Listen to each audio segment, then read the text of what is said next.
pense même que vous ayez besoin de parler. Il est très motivé et plutôt engagé.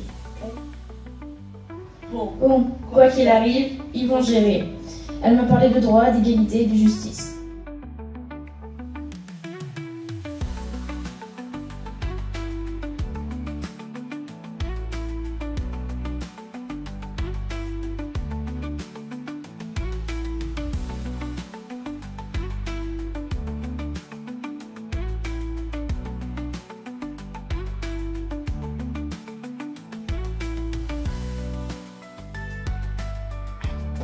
T'as gardé la même tête.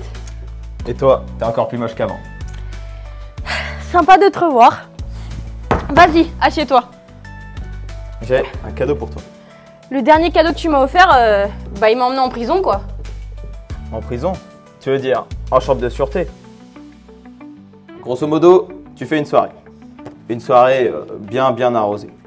Tellement arrosée qu'elle arrose dans la rue. Tu bois sur le vieux trottoir, tu sais, comme on avait fait à Marseille, sur le vieux port. Et tu commences à déranger. Ils interviennent et ils te placent en cellule de dégrisement ou en chambre de sûreté. Ouais, c'est ce qu'elle dit, mais juste elle tient pas l'alcool donc. Et toi, tu ne tiens pas les femmes. Attends 5 minutes, je vais nous chercher de quoi boire.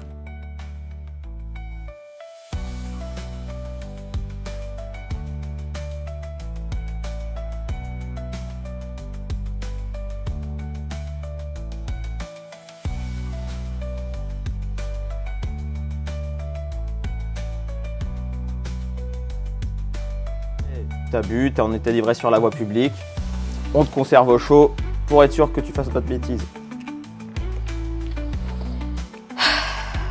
La police aurait pu t'embarquer alors. Mon frère se retrouve encore dans une de ces galères. T'imagines même pas. Il s'est mis à faire de la boxe et l'autre jour sur le parking de son club, il a eu un petit souci. Oh le petit fraisier, ramène ta fraise s'il te plaît. Ouais, tu veux quoi? Déjà, de chaleureuses salutations sont les bienvenues. Hein. Ouais, salut Kevin, désolé. C'est le petit fraisier, ça va? Apparemment t'as des ennuis, vas-y raconte-moi. Ah ça, la dernière fois, je suis allé au club de boxe. Ouais.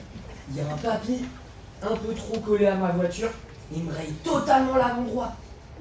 Bon, ça m'a un peu énervé, je lui ai foutu une patate. Ah ouais d'accord.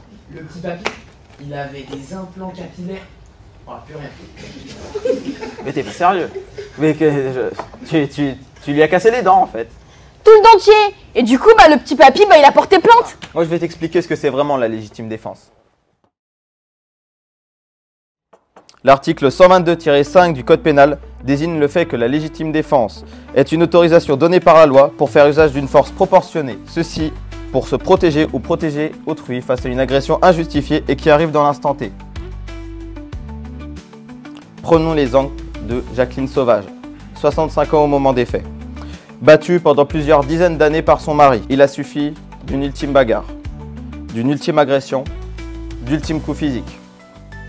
Elle gît au sol et se réveille quelques minutes plus tard. Et après un bref moment de lucidité, elle se réveille. Elle tangue. Le sang coule. Elle se raccroche certainement à un bien pour se tenir droite. Sa reprise de conscience est difficile. Mais elle sait. Elle se souvient de ce qu'il vient de se passer. Le fusil est-il chargé? Oui.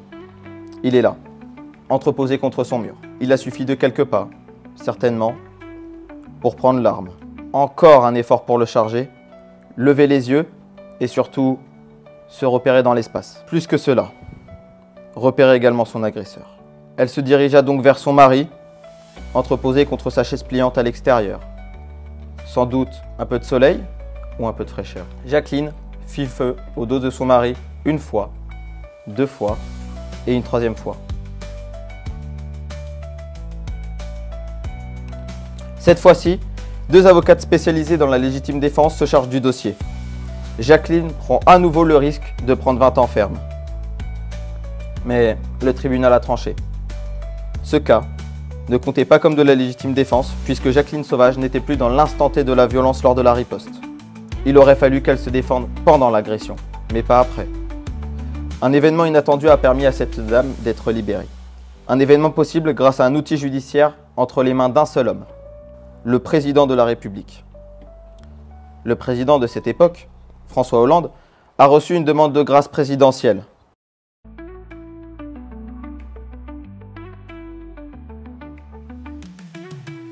pas vraiment là-dedans, hein, je te laisse me raconter. Je vais vous parler d'un principe fondamental, la responsabilité du fait des produits défectueux.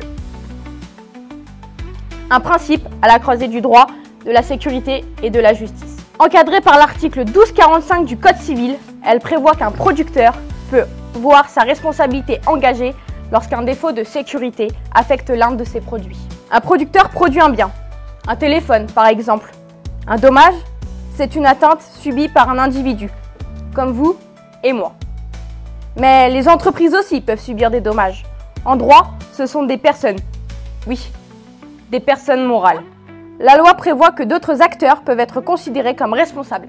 Toute personne qui participe à la chaîne de commercialisation d'un produit a un devoir de vigilance. La victime doit établir 3 éléments essentiels. Un dommage subi, qu'il soit matériel, corporel ou moral. Matériel, par exemple une télé qui explose et qui fait brûler l'appartement. Corporel, par exemple une douloureuse fracture. Et moral, le prix des souffrances endurées par la victime. Prenons un exemple simple, court et concret, qui illustre bien ce mécanisme juridique.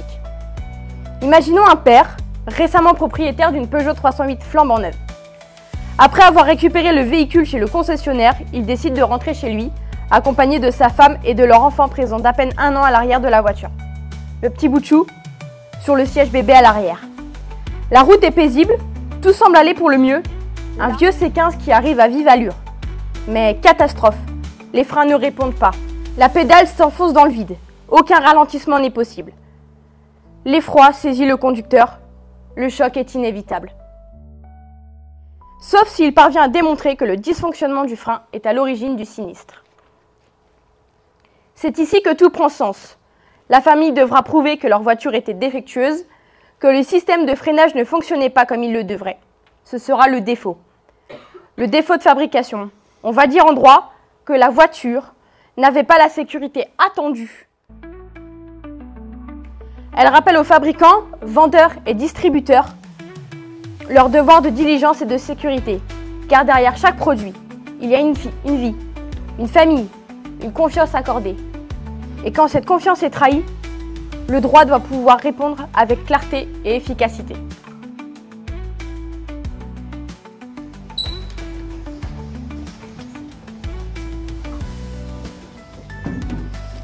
Et voilà, un poisson tout beau tout frais. Oh, c'est sympa, merci pour le cadeau. Il a bien une tête à s'appeler Maurice celui-là. Tu sais, comme dans la pub à l'époque. Maurice, la pub avec le couscous là? Mais non, ça c'était Tipiak. Mais non, Tipiak c'était le surnom qu'on donnait à Jack Sparrow. Mais Jack Sparrow c'est un pirate, pas un Tipiak. Mais on n'a jamais parlé de pirates ensemble, hein. Non, mais on a parlé de chocolat. De chocolat. Ah non, non, c'est pour ça que des poissons rouges. Ah, tu tombes bien, il s'appelle la SPA. On va faire encore bouffer tous les chocos suisses. Alors oui, je patiente. 3 d'un coup cette fois. Mon patron vient de m'annoncer qu'il me licenciait pour motif économique. Pour motif économique? Bah, il est pas trop gêné de te dire ça un bon samedi soir. Un bon samedi soir. J'espère au moins que tu vas toucher un max d'indemnité. Hein? Je suis dans une de ces galères. Ah ouais. J'ai même plus d'emploi. Bah écoute, ouais.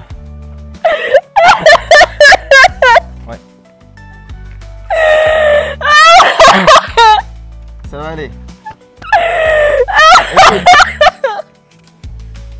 Laisse-moi en placer une. Oui. Alors. Tu pourras me prêter ton code pénal? Alors, dans ce cas-là, mon code pénal, il va pas vraiment t'aider. C'est plutôt le code du travail que tu devras regarder. Ça prouve bien qu'il y a du droit partout, en toutes choses et tous les jours. Le droit nous encadre et il pourra toujours nous aider. Donc on peut mettre sur la table le fait que tu m'as volé 20 balles. Non, non, on parlera de ça une prochaine fois parce que là, tu sais, on a plein de choses à faire, il est le soir et tout, on va peut-être se taper un resto.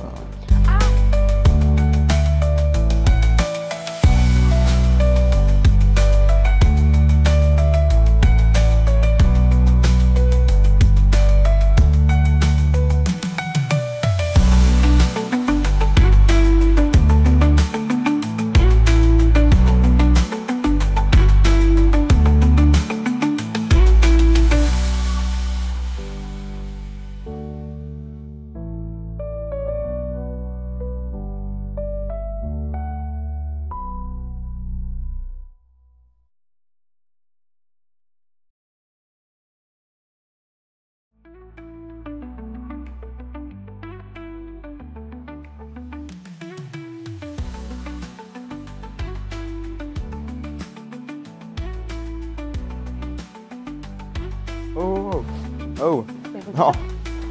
Faut qu'il sorte. non, non, non. Non, non, non. Bah faut. Non, non, non. T'es pas sorti? Ah non, je suis resté ici, moi. D'accord, bah toi aussi. Bon, bah merci de nous avoir écoutés, quoi. Fallait venir me chercher.